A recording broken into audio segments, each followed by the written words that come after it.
Welcome to Communication That Connects, where we share resources and strategies to help you communicate with clarity, with creativity, and for change and lasting impact.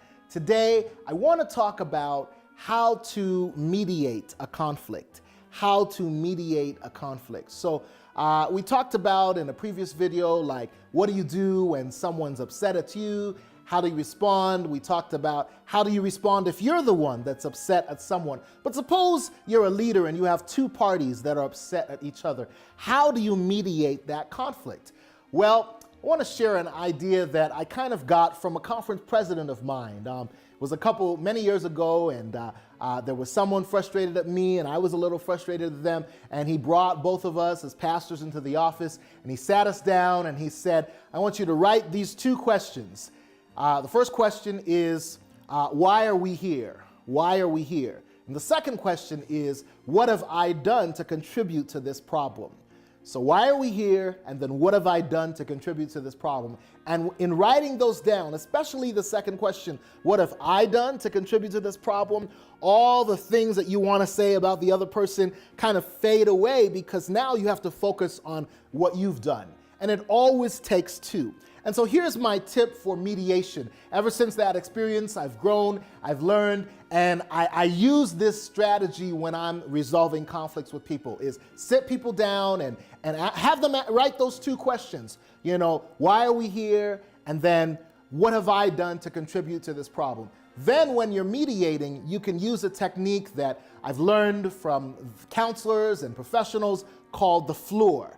And so when you use the floor, you get a little object, something flat, and you give it to the person that's speaking, and they're the speaker, and then there's the listener, and it's called the speaker-listener technique. So the speaker begins, and he has to share using I words. So I feel hurt, or I felt sad, or I felt discouraged, or I felt disappointed. And then the listener has to just act like a mirror reflecting back. So what I heard you say is that you feel hurt, or you feel sad, or you feel disappointed. And the goal of the listener is not to respond, is not to say, you're wrong, I disagree, is just to listen. Because remember, the greatest gift you can give someone you love is to listen. And so you just have them exchange back and forth and listen to each other. You know, the Bible says, come, let us reason together. And that's what this technique allows you to do, is to allow each party to share, to listen, and to actually own what they've done to contribute to the problem.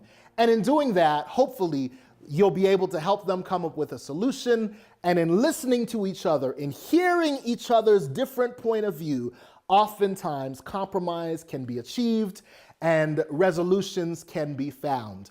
Another tip for resolving conflicts is just simply have people get out a piece of paper and write 10 ideas, brainstorm 10 tips for resolving this difference. So if there's like a big conflict, they can write down, here's 10 ways that we can maybe resolve it. And so I want it this way, you want it that way. We can brainstorm, and then each person can share their list, and hopefully they can come up with something that can work for everyone.